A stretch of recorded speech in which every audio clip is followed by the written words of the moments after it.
Ted Phillips of Sedalia, Missouri, seen here examining a UFO-affected area, is acknowledged as the world expert on the physical traces found at UFO landing sites.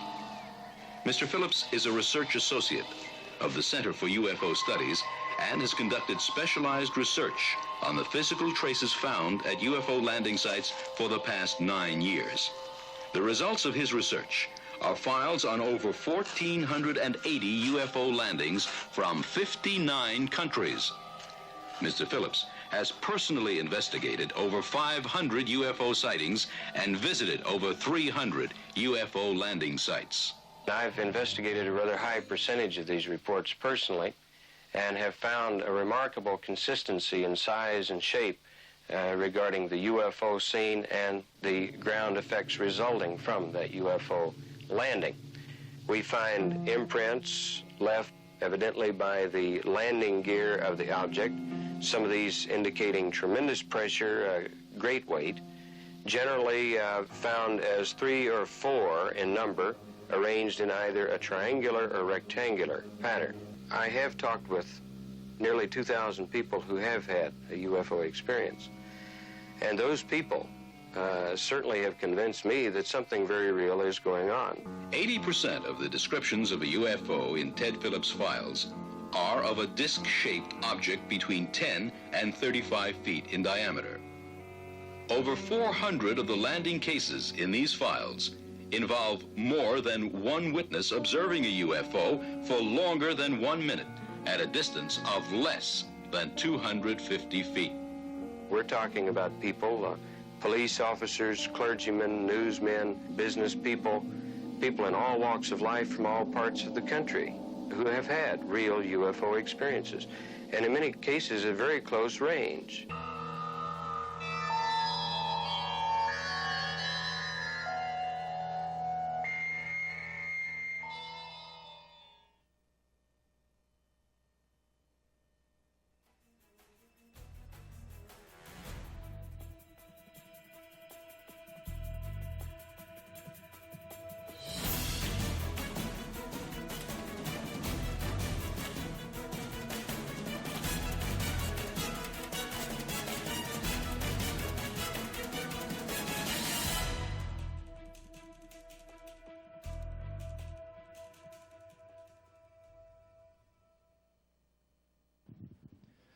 Good afternoon.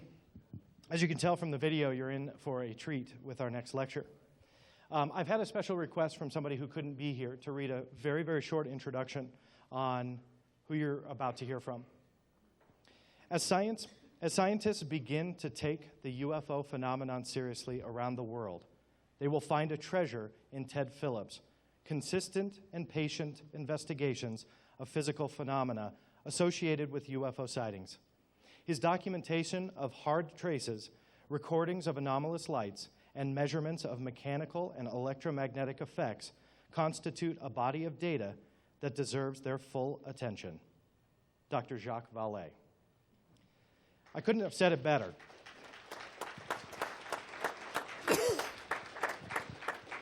Really couldn't have said it better, but I must add, Ted's been a friend of mine for quite some time. For those of you who joined my luncheon lecture, you'll know that I've utilized Ted's expertise in shows that I've produced for the History Channel, and rightfully so. He's really earned his mark in the field of ufology with investigating more than 3,000 sightings in 91 different countries. He's amassed an amazing amount of data, and there's a reason I went to him. In 2007, he then has created what is called the Special Investigations Unit, or SIU team, that consists of Adam Johnson and Tom Ferrario, also two very brilliant investigators that I've interviewed for the UFO Hunter Season 3 program. And I just am honored to have them all as friends, but also to have them in the field, because they really are doing some phenomenal work. So let me bring them all to the stage, Mr. Ted Phillips, Adam Johnson, and Tom Ferrario.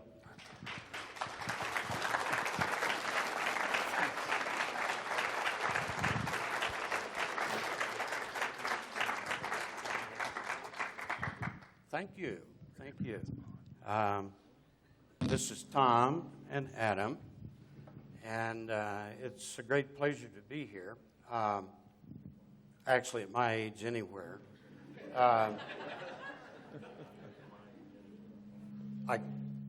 can't believe 40 years. That's pretty crazy. And I can remember, like it was yesterday, 40 years. But things are undergoing very dramatic changes in the UFO field. Primarily speaking from my small area of physical evidence and the landing of unusual objects. And we're seeing these dramatic changes beginning in 1995. And Chris and I were talking yesterday, and his statistics are also have been indicating this same change. And in the old days, the good old days, we had occurrences quite different from what we see today. This case looks a little weird, but actually it's a very, very good case, one of my favorites. Multiple witnesses, physical traces, daylight observation, just about everything you need to have a very good case. It was in Italy in 1954. The landing sites are changing. We still occasionally get sites similar to this. The objects are changing. In the good old days, it was actually pretty simple. You had a metallic object, disc-shaped, come out of the air in front of multiple witnesses, many times in daylight, many times at very close range, and land on 3 or 4 landing legs, leaving us nice, generally rectangular or oval imprints from the landing gear to run tests on, determine the weight of the object, which generally was in the area of 7 to 14 tons. Photographs were taken. This is a particularly good one. 3 witnesses, obviously, in daylight. And this is how I met Dr. J. Allen Hynek way back in 1968. And the negatives from these photographs were thoroughly analyzed at Northwestern University, and they felt they were absolutely genuine. And there were physical traces involving the cremation of $600 worth of new camping gear. We had, up through the years, this is 1971, Delphos, Kansas, a very excellent UFO landing event. And analysis of this material indicated that it was coated by something which was seen by the witness being downloaded in the form of an aqueous spray, which was luminous in appearance. Witnesses that touched this soil soon found their hands numb. And I remember in one instance, James Harder, Dr. Harder, and I were taking samples 8 months after the landing, and it was in August, it was very hot, and suddenly Jim's hand became numb, and he got a bit anxious about that effect, and he headed for the farmhouse to wash his hand. And as he approached the farmhouse, the perspiration was falling into his eyes, and he rubbed his face. Yeah, that's exactly what happened. And I can see it like it was yesterday. Harder, this tough scientist guy, in the kitchen sink with soap and water going everywhere. And this is that same ring. Interestingly enough, 6 years, or 3 years and 6 months later, and the effects, of course, are quite visible. Sometimes we had multiple objects. This was in 1975, and in this instance, obviously, 5 objects leaving behind 5 circular traces. Some really beautiful landing sites, this in Iowa. And this is the good old days. And actually, we kind of missed that, I think a lot of us. And then the changes began. This now was in 1965. And going up through the 60s and 70s, we were seeing cases like this, where the object not only landed or nearly landed, but the witnesses, and generally multiple witnesses, could see the generation of the site, the physical evidence, as they watched this process go on. So we can very definitely say in these cases that the landing sites were made by the objects. And in my catalog of physical trace cases, which now has 3,963 reports from 92 countries, and those cases all involve a UFO at the site seen generating the traces. And I've thrown out, well, actually I've put in separate files, the remainder of the cases above this 3,963, which involves sites, or what very probable sites, because their configuration and dimensions and effects quite resemble a documented landing site. And so if we were to throw all these together, excuse me, we would have about 8,000 events. But in my mind, you cannot make the leap from a circular site of great interest that you can't identify to that site being generated by a UFO unless that action is seen occurring. Now, this is what's happening today. The past is great, history is great, and it should be thoroughly documented, but we can't live in the past, and we can't progress by living in the past.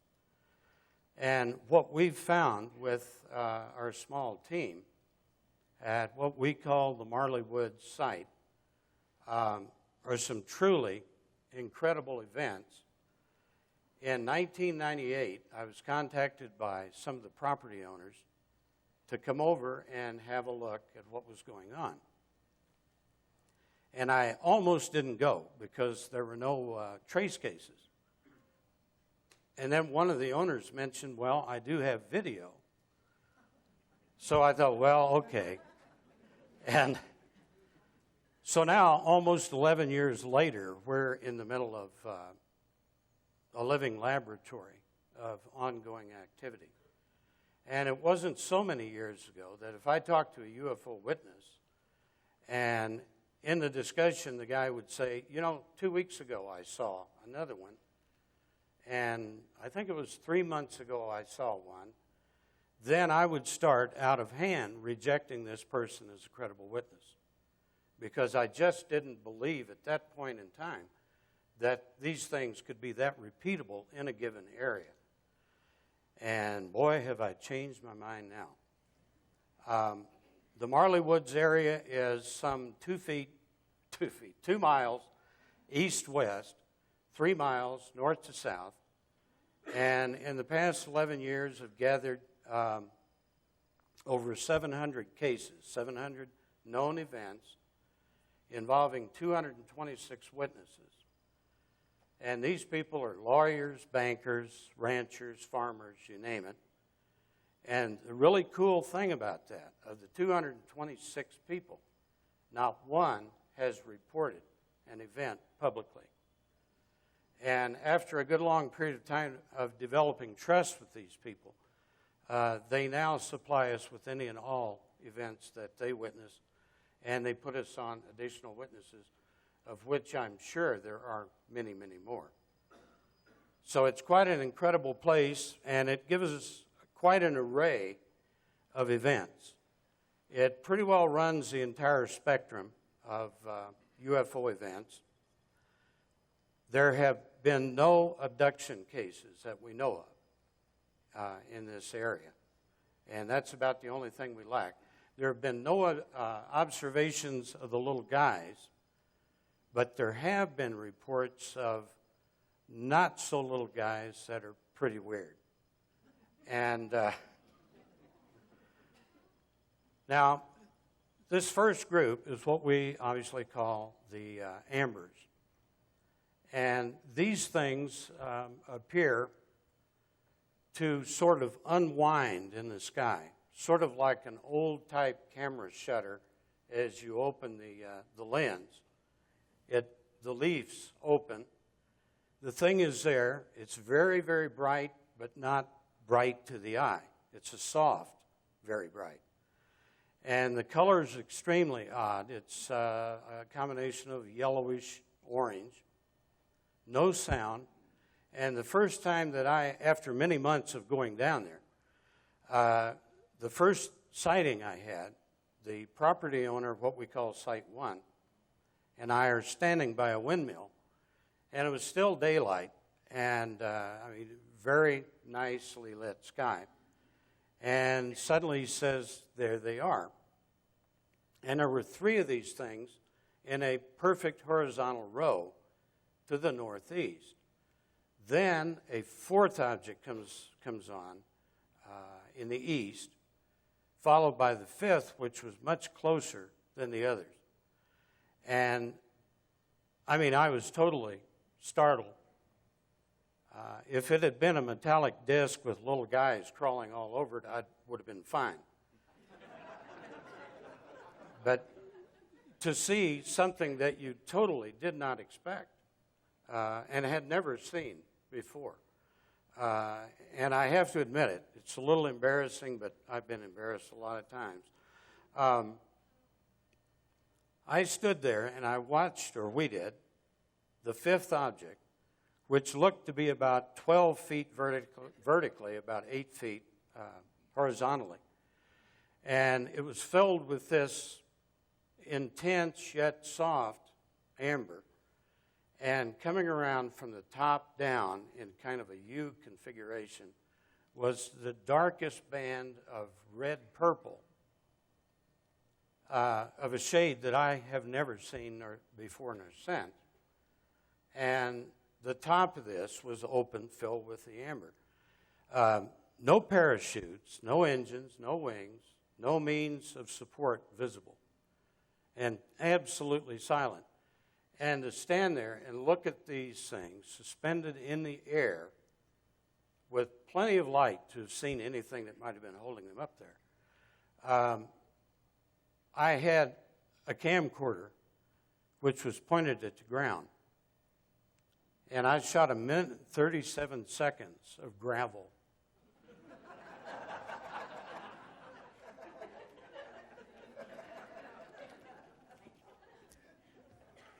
At least I had audio so I could listen to the property owner and I talking about it. And as I suddenly realized the camera was running and pointing at the ground, I brought it up and I caught perhaps a second of this object. And this object appeared to be no more than 800 feet away and not even 800 or 1,000 feet above the ground. So it was very, very clearly visible. And suddenly they started with the close one. The camera lens, the shutter closed. And it was as though they were closing into themselves. And this happened with each of these. And these things have been seen. One night, my wife and I were there with 17 other witnesses, local neighbors, farmers, bankers, so on. And we were watching, I believe it was 23 of these things. And all of the cameras started shutting down. Cell phones went dead. Everything with batteries ceased to function. And we had all these video cameras and still cameras set up thinking, I was going to get a lot of great images. And nothing. We couldn't photograph any of this on that particular night. Other nights, I have seen it, I have photographed it, and everything functions properly. But when these things are there in greater numbers, there seems to be a very powerful electromagnetic field. Now, this is a still from a video of a daylight object. Doesn't show much, except there's something there. And here it splits into two objects, and this is a very prominent pattern with the large amber objects. This is a shot I took, time exposure, very close to the North Star, where you're getting into the circumpolar whirlpool of stars. And as you notice, the stars are streaking as the rotation of the Earth, and the object is not moving at all. This is a close-up enlargement of one of the ambers. This is a still from another video that was shot of three of the ambers. And this is the video.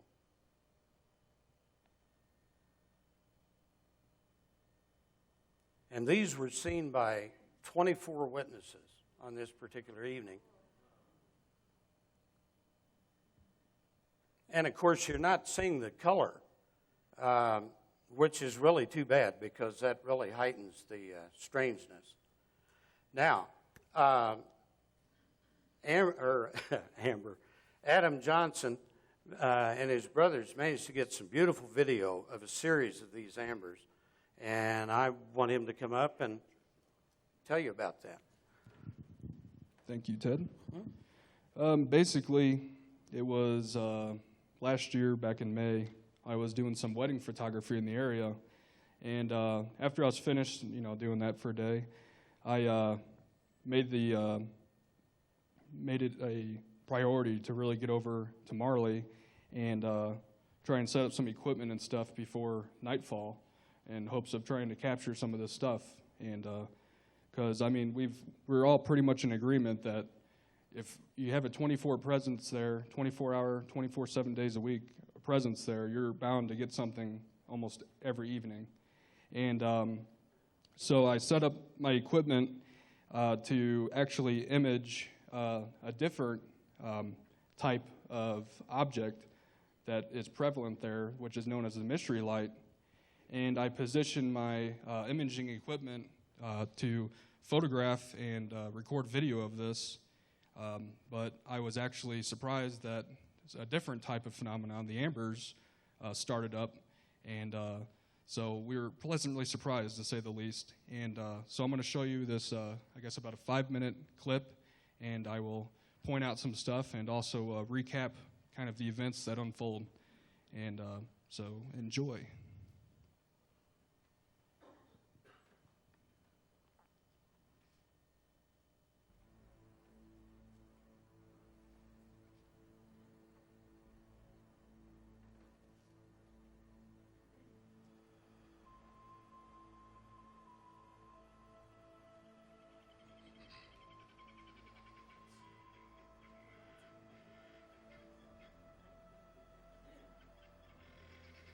Wow. Wow. Yeah. Wow. Yeah, I saw that. Wow, that was an awesome. There it is. Ronnie, turn your camera on. There it is. Wow. Wow.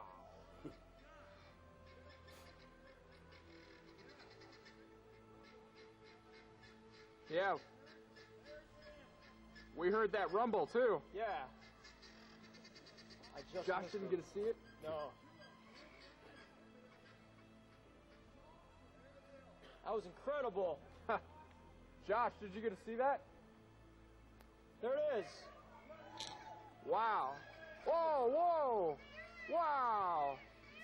And as you can tell, I was rather excited. Wow. I gotta call Ted, man. I called him several times. I called Ted. I was going to zoom in, maybe if I can, manual focus. That was amazing. That was. We heard a. Oh, whoa, there they are! Wow. Get it, Josh. I am 30 going. Wow. I told you there were animal reactions. That's awesome. Wow. I got it. It's amazing. And as you can hear there, they actually have several different species of birds on the property, and one of the most prevalent that you can hear in the video is a peacock. And that's one of the most interesting things is that when these objects come on, that peacock eventually, it just erupts. And we're going to go through it just one more time to kind of give it a little recap. Wow. As you can hear the peacock. Wow. Oh yeah, that's one of the issues was very low quality camera I had with me. There it is. Ronnie, turn your camera was on. shooting in the night vision mode, and when that happens, that dilutes the color and makes it appear to be white, but actually it was a brilliant orange, amber color. And you'll see after the sequence of video, my brother who photographed with his digital SLR camera and captured some phenomenal images, which really illustrate the color of the structures. Josh, did you get to see that? It's actually, what you're seeing there is really just the poor quality of the lighting and stuff, and it's kind of giving it a grainy feel that makes it. Yeah, I'm panning it. It's actually, I put it kind of like on a post, like of a deck, and I'm resting it there, and I pan it a little bit back and forth. I was going to zoom in and that was amazing. That was. That's kind of a sore issue. We really can't disclose where it's located. Get it, Josh. It's located in Missouri, but we can't really go much further than that. Yeah. As far as the property owners keeping it's awesome. with their wishes and stuff, having no one really know besides us. Yeah, that's not our decision. It's the property owners. I guess because they wouldn't want 10,000 people going through the fences. Exactly. No. And you'll see that in a second, because this is up in the sky. As you can see, that's exactly. The line of trees there, and this is the zoom. Just to give you a little bit more of a feel for right there, the light sequence, just the event. And let's see. Yeah, that's with decreased amount of light. And then the next one will be kind of a depiction of what the color is. But even still, it's a little diluted. But next you'll see the photographs that my brother Josh Johnson was able to get, and they're pretty phenomenal, to say the least.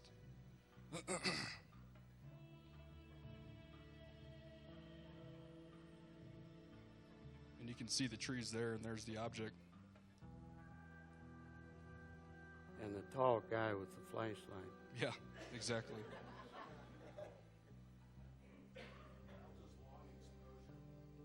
That's basically leaving your aperture open longer than, I guess, I'm not totally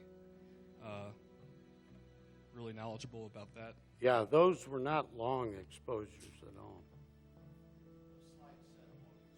Yeah, but it was not. I put that on there. I thought they were, but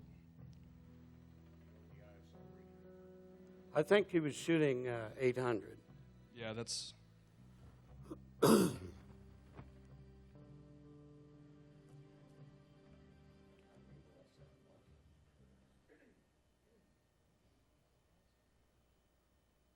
And here again is the still image that he was able to shoot. And you can see the object there and the tree line clearly. And there again is a close-up. And then again, the trees you can clearly see, and no tall guy holding a flashlight.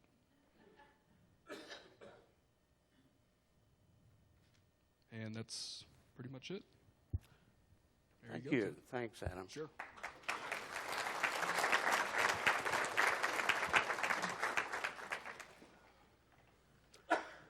Okay, this is another oddity that we find there. In 1999, I was able to observe this particular thing that we call the light mass. And this one is on the ground. And it appears periodically, no particular pattern that we can see. But the wonderful thing is that when it does appear, it stays around for about an hour to an hour and 20 minutes. So you have plenty of time to get cameras in operation. And in one instance, we even tried to get to it. And this is a still frame from video that I shot. And there were 3 witnesses, property owner, Tom, and I.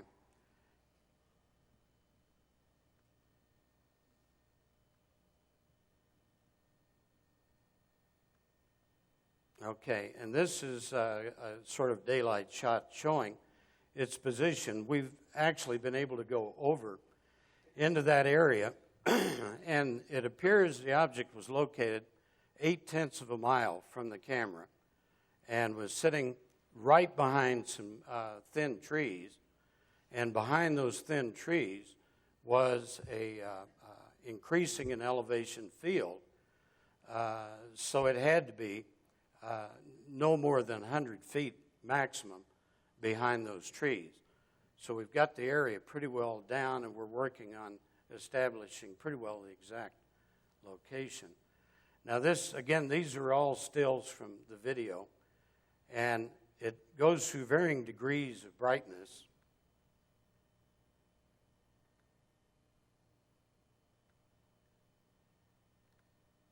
And this is especially interesting because there is at the center of this thing, at a specific brightness or faintness, this unusual artifact that appears. As of yet, we have no idea what that might represent, but it's visible throughout about an hour and 20 minutes of video when the brightness reduces to the point that you can see it. Now, this is a photo taken in 1999. I shot this, and the stills you were just looking at were shot on December the 12th of last year. And as you can see, the very bright light source, you can see the silhouette of trees in front of it. And behind, behind the light source, you can see a sort of dome, which seems to be made up of smaller, sort of oval amber lights. Kind of interesting. And this is a pretty large object. Now, did we have the video for that? Okay. Show you a few clips of the video.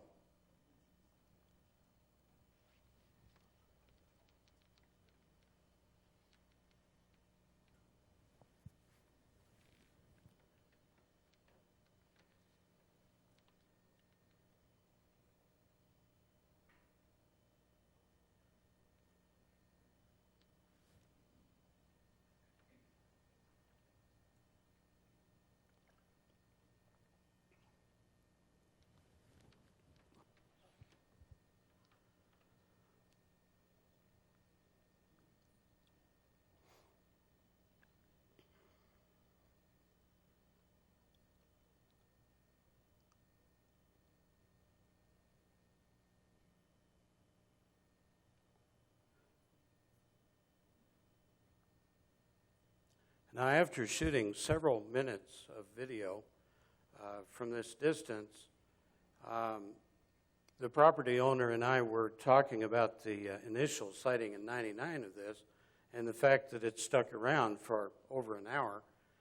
So Tom and I thought it would be kind of interesting to try to get closer to this thing, and I'll let him explain what we tried to do. And I like to have the guys give you some of their own sightings so I don't sound like the only crazy person. As one of the more important observations that we have made, besides the more benign small white light balls being the catalyst for the activity in the area is that we learned a very important lesson from this object when Ted and I went in chase of this.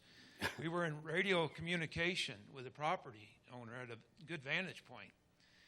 And as we proceeded to this point and got to the location where we thought this had to be, and we knew the approximate location, we seen nothing, no artifact of this light, nothing.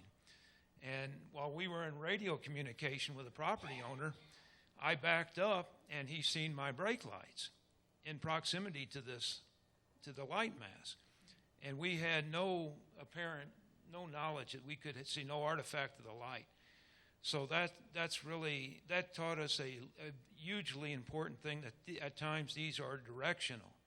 If you're standing to either side of these objects, you're not going to view them. You have to be in the proper location and vantage point to see this at times. That's not to say at other times you can see these things at huge distances. So there's things we've taken from our lessons, observations, and we all go through kind of an incubation period at Marley. When we're new there, it takes no one goes there the first, second visit and sees anything.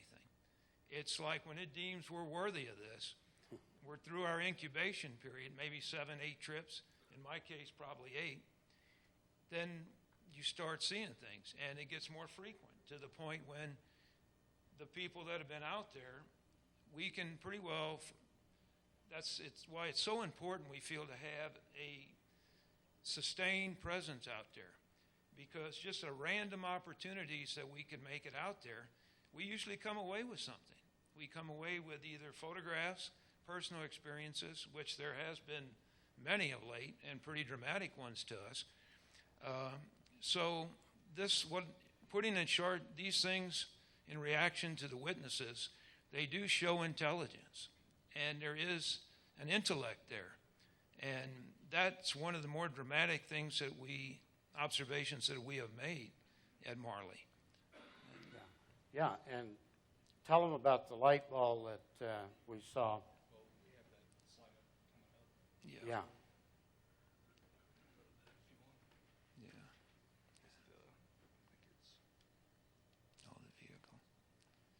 Yeah, this was an account, and this is a recreation of Ted and mine experience, and that is my trailblazer there. But virtually, when the investigator becomes part of the experience, we tend to really, you can't dispute that.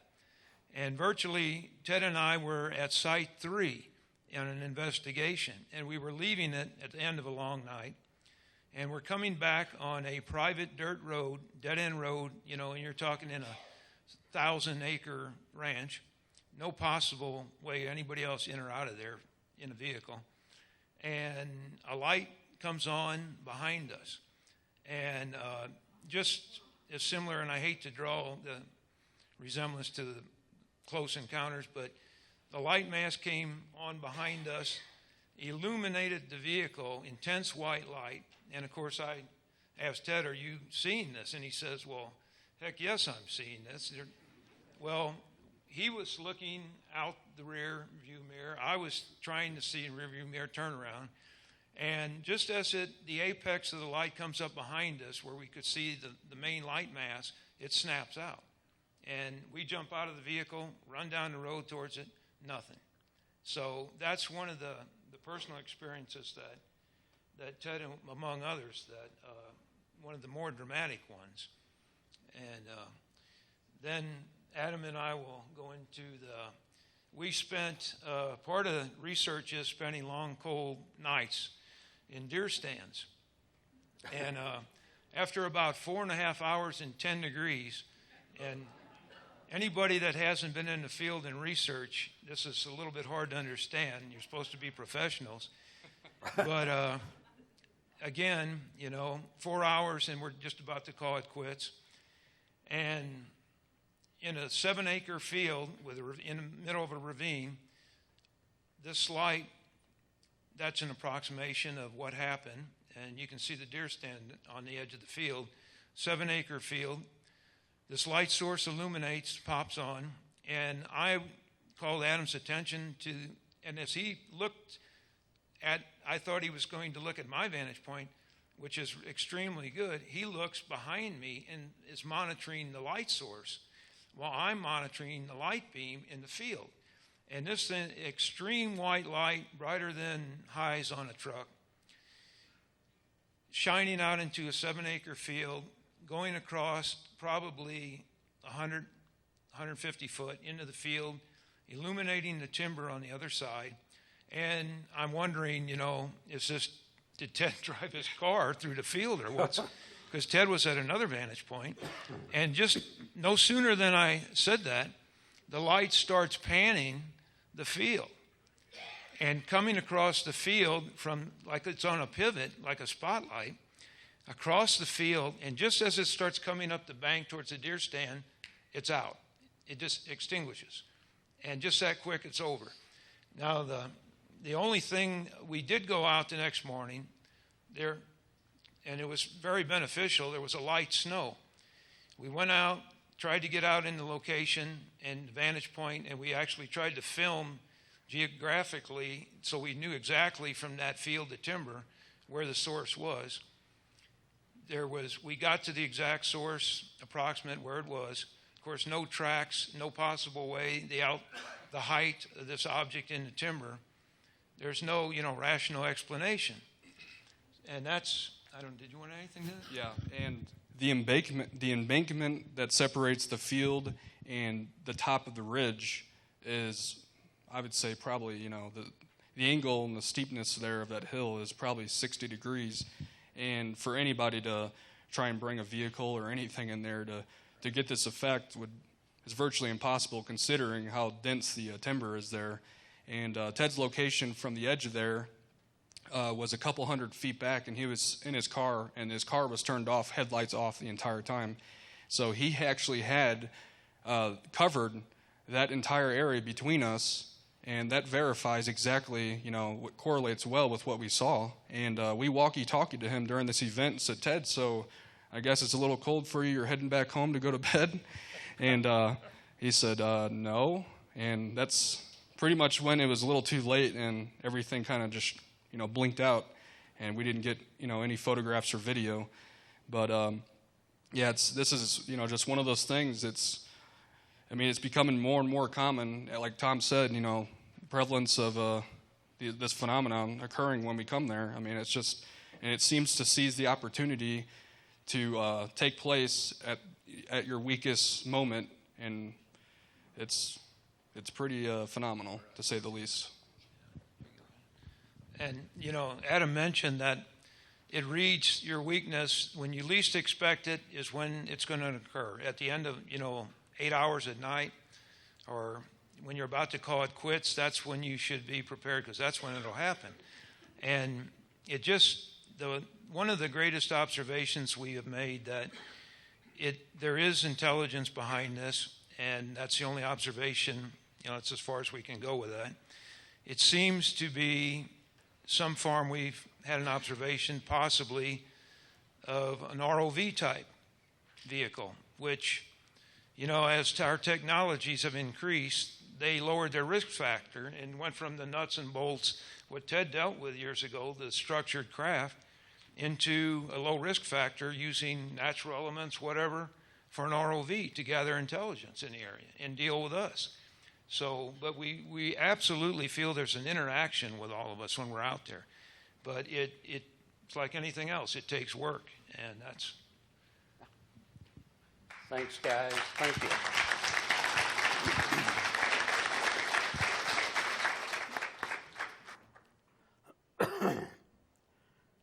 Excuse all the guzzling of the water. I have a very dry mouth. I've been talking for 2 days, I guess it is. And the interesting thing about the light balls, and for me, it's the most fascinating part of everything that goes on in the Marley area, primarily because the light balls will appear very close to people. They will, in some instances, seem to approach people For example, we had a couple of attorneys who are now helping us watch for this stuff in a little cemetery, and they were total skeptics. And they thought, well, we'll go out and have some fun, maybe see something. And as they're standing there outside of their automobile, and they're standing 10 feet apart, they see at a tree line about 1,000 feet to the north, clusters of small circular white lights moving around in seemingly random patterns. And as they watch these things, suddenly two of the small lights break out of the cluster and come straight toward the two witnesses. And as they approach, they reach a point about 150 feet away. One of the lights makes an abrupt right-angled turn, goes across the field, and disappears in the trees. The second object continues on towards the two people. And as the object gets closer, and this is quite interesting, they estimated that it was about the size of a baseball, which is very typical. And as it got closer, it appeared to get smaller, which is the opposite of what it should have done. And it passed between these two people, standing 10 feet apart, shoulder high. They felt no disturbance of the air, no heating, no cooling, no electrical energy, no sound. And it passed by them. They turned. They watched it go across the gravel road into a field, make a right-angled turn into trees, and disappear in the trees. In another instance, an elderly couple had just arrived home at their farmhouse, and the wife got out of the car to kind of steer her husband into the garage. You know how that works. And she's standing beside the automobile, and all of a sudden their mercury vapor light goes out. And beside the lady standing there appears this small baseball-sized white sphere, moves past her in front of the automobile. The garage door is opening. It goes into the garage to the far wall and becomes stationary at the back wall, fully illuminating the inside of the garage, and simply goes out. And we have lots of reports like that. And these, believe me, are people you would believe without exception. They have no reason to make this up. And in that particular case, the neighbor living across the road witnessed the entire series of events, mercury vapor light, object, and so on. Now, we have found 4 news sites, and this is still within a very short distance. In this area, the property owner has witnessed over a long period of time larger white objects, which he describes as from the size of a beach ball to perhaps 8 feet in diameter. And the larger white objects have also been seen at very close range. And in this particular case, typically what they describe is one of the objects will come down very, very close to the ground, and suddenly a second will come on, a third, and a fourth. And if that wouldn't ruin your evening, I don't know what would. And also there's been cell phone disturbance while the objects are there. Generally, when these things leave, they go vertically. Now, this is yet another news site, and in this particular instance depicted here, a gentleman, his wife, and a friend are sitting inside the church after church, and they're looking out the window at the cemetery in back of the church, and they see a small white light come on the ground. And they described it as about baseball size. And suddenly it went vertically about 6 feet, came back to the ground, and repeated this kind of yo-yo-like pattern, and finally goes up to the max altitude of 6 feet or so, and moves 6 feet to the right, comes back to the center, 6 feet to the left, and repeats this pattern over and over again. And this goes on, 3 witnesses, from a distance of 75 feet. The total observation time was about 16, 17 minutes. And many times when these things are seen, the observations will go up to like 20 minutes. And the most recent series of light bulb sightings there are at a new location. It's a very small field, measuring about 150 feet by 99 feet. And the property owner and his wife observed a number of light balls coming out of a dense tree area at the back of the field. And the lights came out. They were 3 or 4 feet above the ground and moved around, sometimes going up to treetop high and dropping back down, and no particular pattern.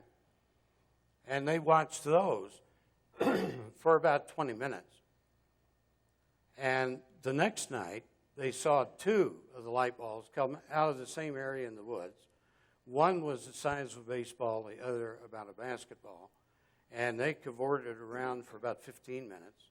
The third night, one object comes out and is moving very close to the ground and comes up pretty close to their home. And the total on that sighting was 20 minutes. And what is a very great interest is that heavy, heavy rain was falling during the observations on those 3 nights. And each morning he would go out into the area, and no tire tracks, no footprints, and they would have been quite visible in the mud.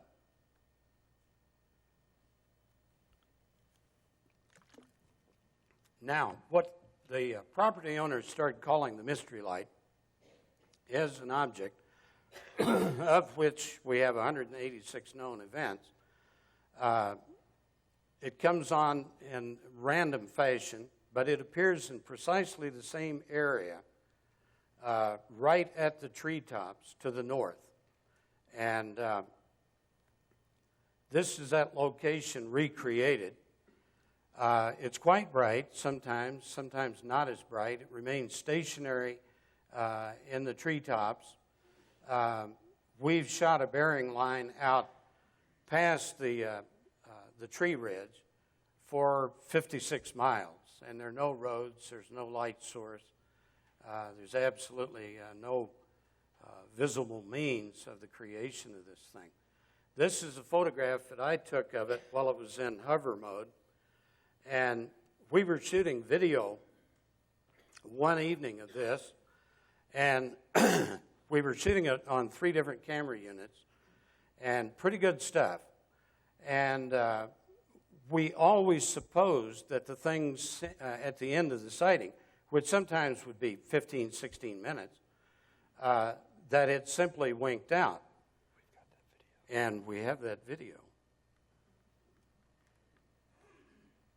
And what's always interesting and very good on the videos where we have audio is the reaction of the farm animals and coyotes. And as the object appears, it will be just a ongoing wave of coyote reaction, which becomes almost deafening. And at any rate, as you can see, this thing just hangs there. And what happens at the end, in looking at a frame at a time at the end of the filming, we found that the object actually drops to the ground. And it does that in 1/30th of a second. Instead of winking out, it goes to the ground. So we have plans to try to move closer to it because we know the bearing of this thing, and we know the terrain out there. And because of observations from a second point, we believe that it's no more than 4,000 feet away. And so as we get into the period of cooler weather, when the snakes are a little less abundant, Adam and Tom will be venturing out into the deep woods.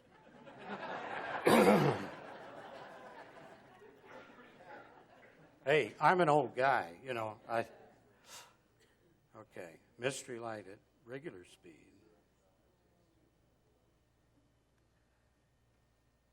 Okay, evidently then we're going This is what's called the South Mystery Light. It's very, very similar to the North, except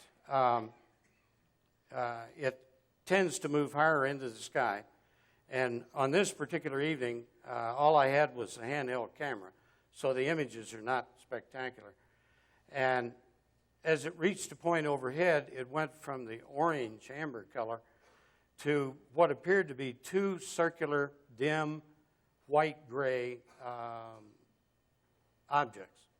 And they were separated by just a little bit of darkness, no sound, and as it passed beyond overhead, the whole thing just simply disappeared and was no longer visible. What has happened with these, on numerous occasions, the South Mystery Light would appear and would just hang around 4 or 5 minutes near the south horizon.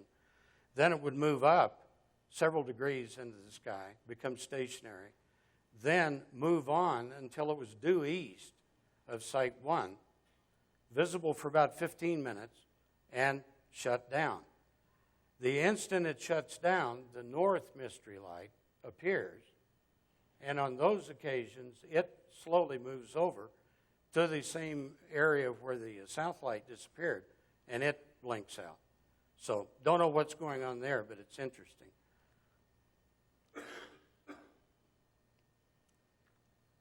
Okay, these are just various shots. This is a digital still of one of the light balls about 1,200 feet from the camera. And this object, unfortunately, we weren't there. And the property owner and his wife watched this for over an hour.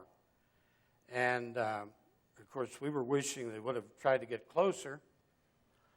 But they are a little reluctant to go out into the dark field with this thing out there. And it's quite small. And they looked at it from several different viewpoints. And here are recreations from the various viewpoints. And one evening, they have a small cabin on the other side of this line of trees. And the property owner and his wife were in the cabin looking out the south window. They see what appears to be the same light moving around in the tops of the trees. This is a recreation. And they watched it for over 30 minutes, and the husband went to sleep. His wife watched it for another 30 minutes, and it was still there when she went to sleep. And on a number of occasions, the light in the same area has actually, we think, generated physical evidence in that the property owner would go over the next morning and he would find numerous limbs broken out of the top of 40-foot tall trees. And on the ground in a rough circle would be the remnants of those tree limbs. So may or may not be a trace case, but it's quite interesting. And this is a light ball that was taken by a, believe me, very, very inexpensive Radio Shack camera that the owner of Site 2 had put up for property protection. And this is a still from his video. Now, this is a truly fascinating piece that we just got from the Site 2 owner. And he saw the object sitting on top of the hill east of his home. And he shot, well, in total, 31 minutes of video.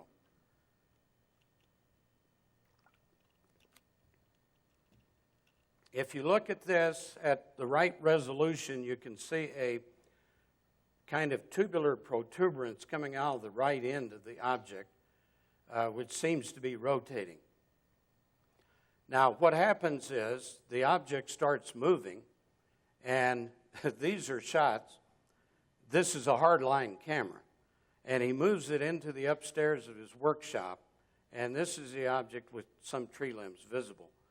And in this video, and then when the object moves on to Site 3, you can see the object is not an object in my mind, but a machine. And I say that because suddenly out of the right end protrudes a cone-like structure which is spinning. Instantly it goes into the main body and comes out, or another piece on the other And this action continues back and forth, like some sort of a piston action almost.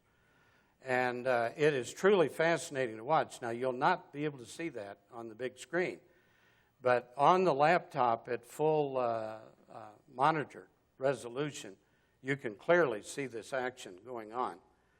And I went back and I looked at some of the amber video that had been shot earlier, and you can see the same action on the part of the ambers. So there was a lot more going on there than we could see. Thank you. If my voice lasts that long, we're in business.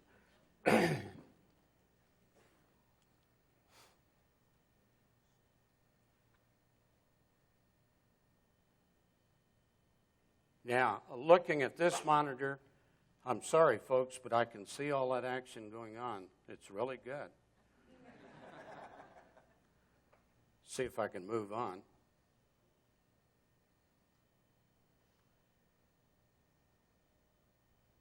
Okay, this is, again, this guy always has really cheap cameras, but thank goodness he has cameras.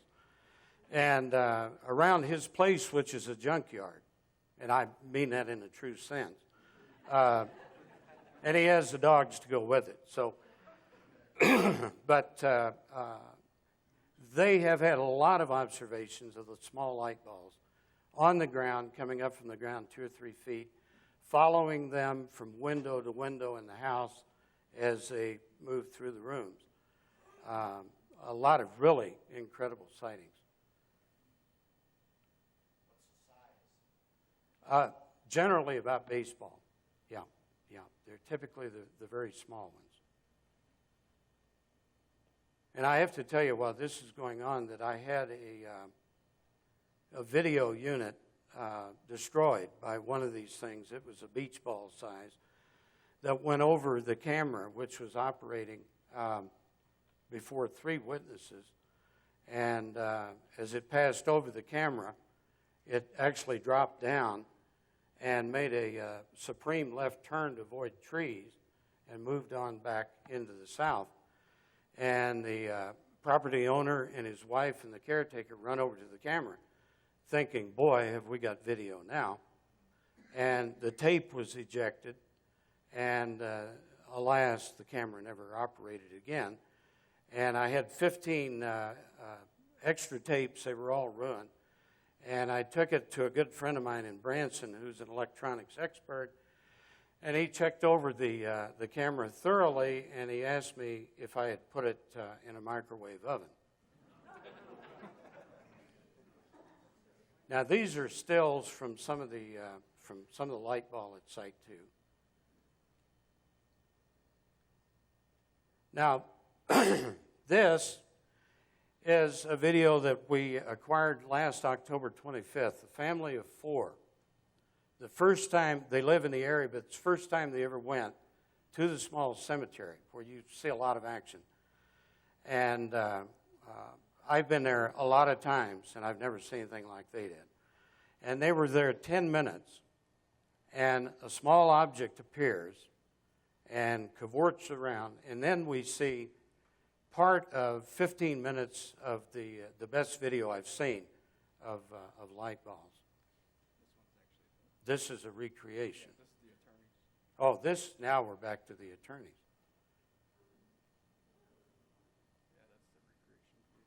Yeah.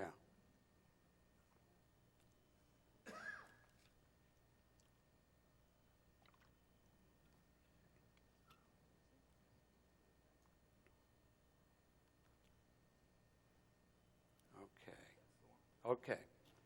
Now this is obviously a small pole construction, and there is a very heavy wooden picnic table in it.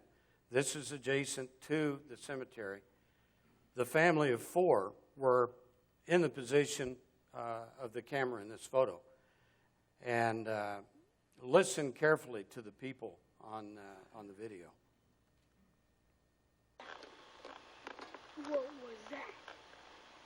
What was that? just saw something move. What was that? I heard something move.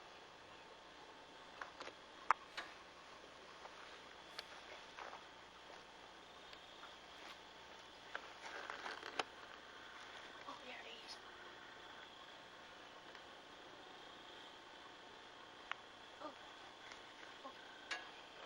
I got something in the camera, but I don't know what it is. I lost it. Debbie, come over here. Right here at the end of this here. Yeah, and it goes on for several minutes. And when you take still frames of those close points with the two light balls, at that point, the first one was about 100 feet away. The second two were about 40 feet from the family.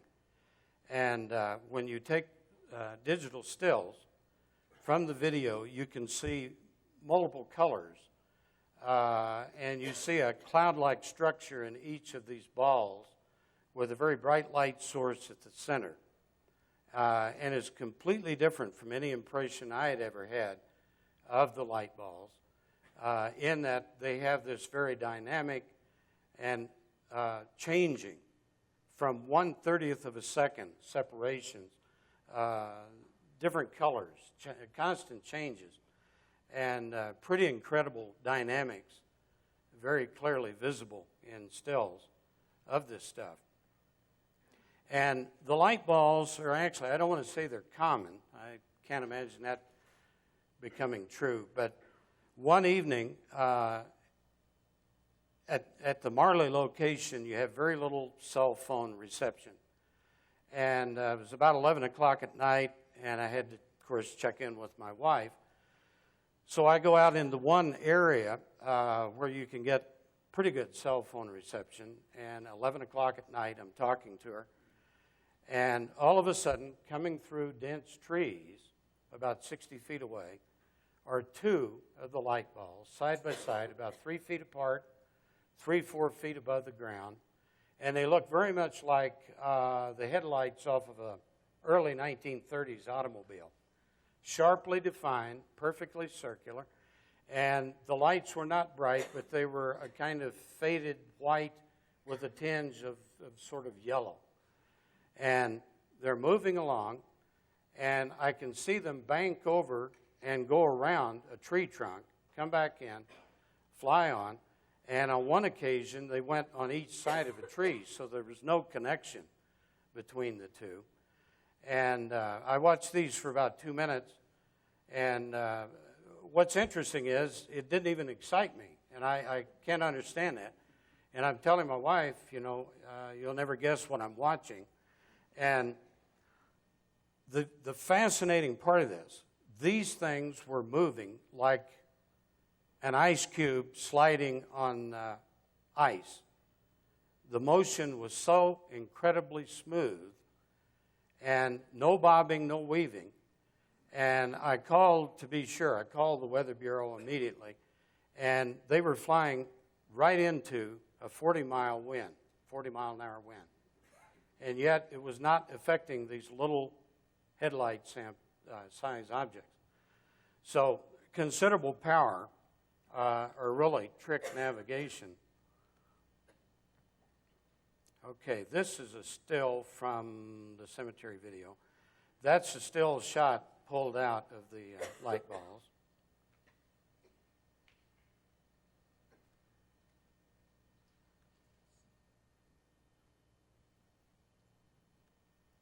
And as these things move out of the view of the camera, where this clip ended, they continued to watch them as they took up station by a large tree about 60 feet from the witnesses.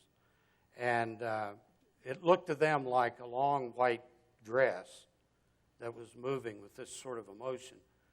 And then they were joined by a tremendously brilliant baseball-sized red light ball. And this thing, I want to tell you, is intense, beyond imagination. Now, this is the location. The sun, this is a recreation. the son, the 12-year-old, the smartest one of the whole group, backed out of this building and shot some of the clearest cell phone images of this thing. And the roof of the building's clearly seen. No question what you're looking. Well, I say what. I don't know what. But it's there. Okay, thank you. So just down from this, about 150 feet, the Site 2 property owner 2 months ago was walking out to the mailbox, and as you can see in the background, a large lake. And she sees approaching from the lake, and this lake has started to become quite a ground for the light balls. But she sees the larger light ball, which is about 8 feet in diameter, coming across this field, and it comes right up to the fence across the road from her, about 30 feet away, and suddenly, silently goes vertically until it disappears. And this is a series of sightings, recreations, just to give you some idea of how these things appear. And here, again, we have the vertical and the horizontal motions, which seem to be repeated in many, many of these cases.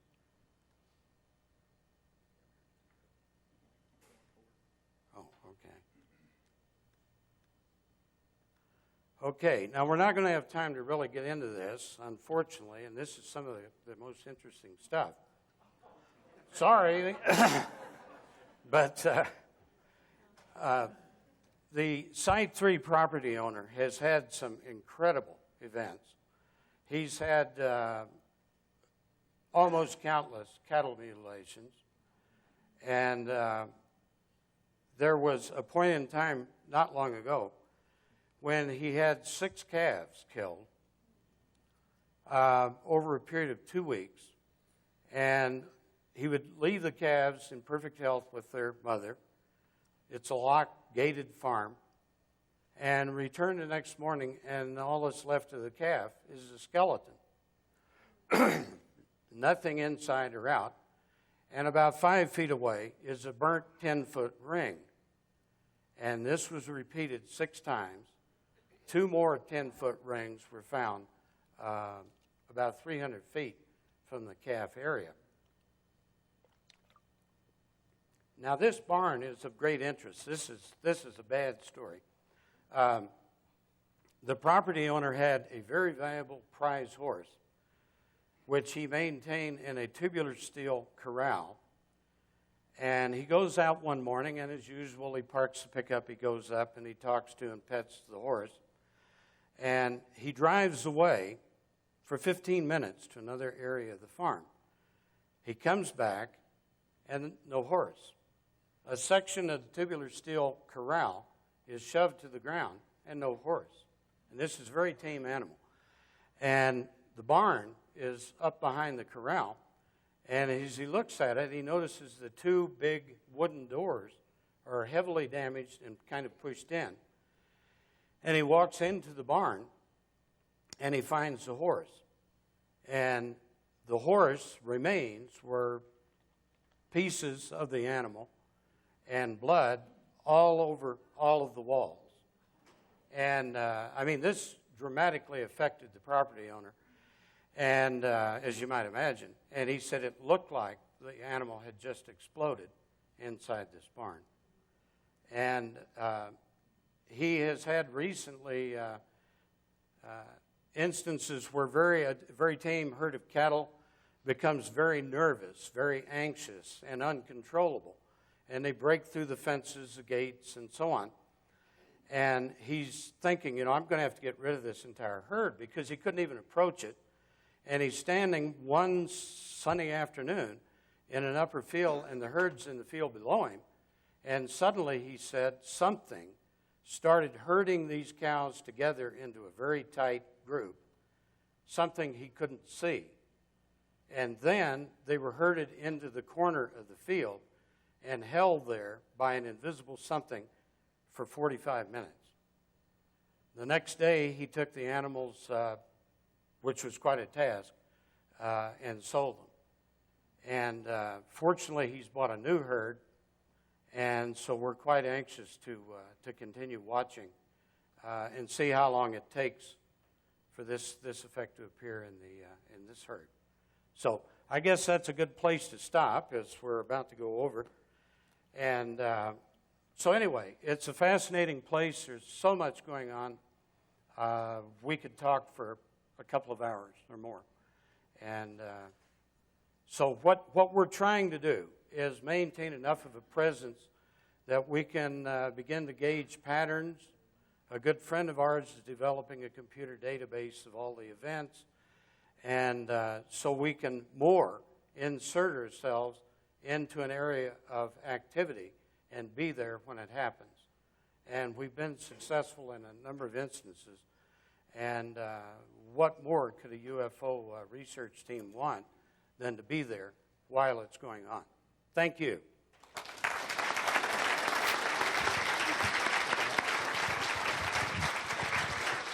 So thank you, Ted, Adam, and Tom, and thank you all. I know we're running a little bit late for dinner, but that still gives you guys 2 hours. Everyone is on their own tonight for dinner. I know the bar is open. You'll be able to go ahead and get some food in there, and also